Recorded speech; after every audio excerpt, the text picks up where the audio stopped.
Добър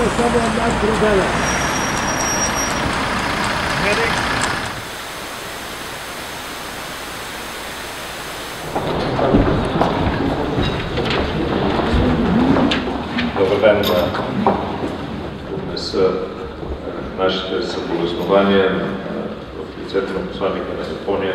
Япония беше съпричастна с прехода на Република България и помагаше в различни области усилията за подпомагане на Япония в три направления. Първо, ние ще предоставим чрез механизма, който комисар Кристалина Георгиева от Европейския съюз създава 2000 отдела.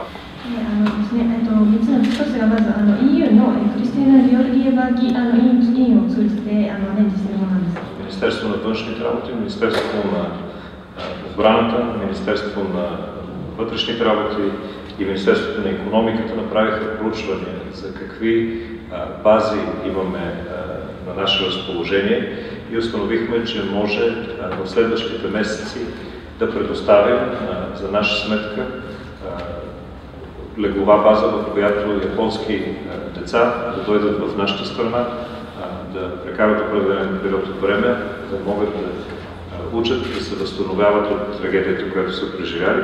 Ако те преценят, да могат да се възползват от нея, но това е един от начините, по който ние искаме да подпомогнем обществото в Япония след тази тежка трагедия. Мисля, че това е ангажимент не само на министрите, на държавата, но на цялото българско общество, което в последните дни показва абсолютна готовност да окаже помощ на нашите приятели в Япония, които са сполетяни от една от най-големите трагедии в съвременния свят. Аз съм сигурен, че японското общество ще има силите да се възстанови от случилото се и да покаже, че човешкият дух и желанието за прогрес могат да бъдат по-силни от трагедията.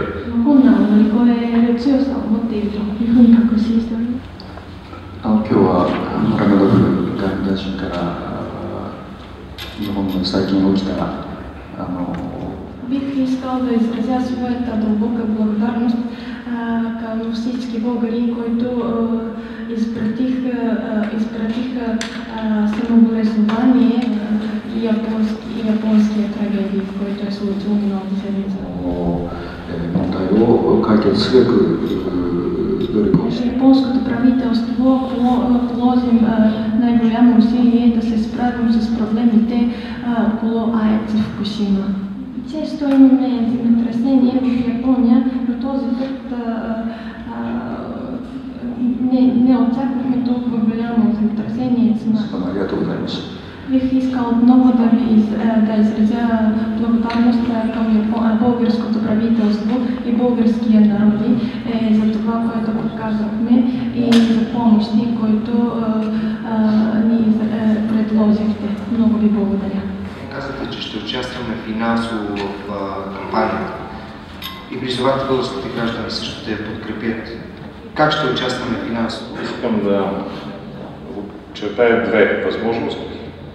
Първо, разглеждаме възможността да се заделят, макар и скромни, средства от бюджета за подпомагане на кампанията, тъй като средствата, които се събират от Българския червен кръст, отиват по добре разработен механизъм и ние можем да имаме почти пълна гаранция, че наистина стигат до хората, които се нуждаят. Второто е една практика, която направихме, когато беше катастрофата в Хаити.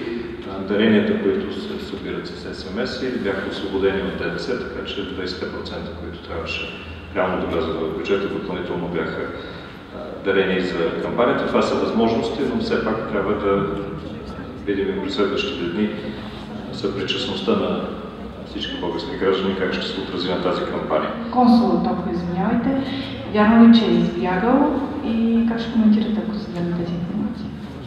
Коментирал съм вчера, мисля, че днес имаме доста по-важни неща да коментираме от това.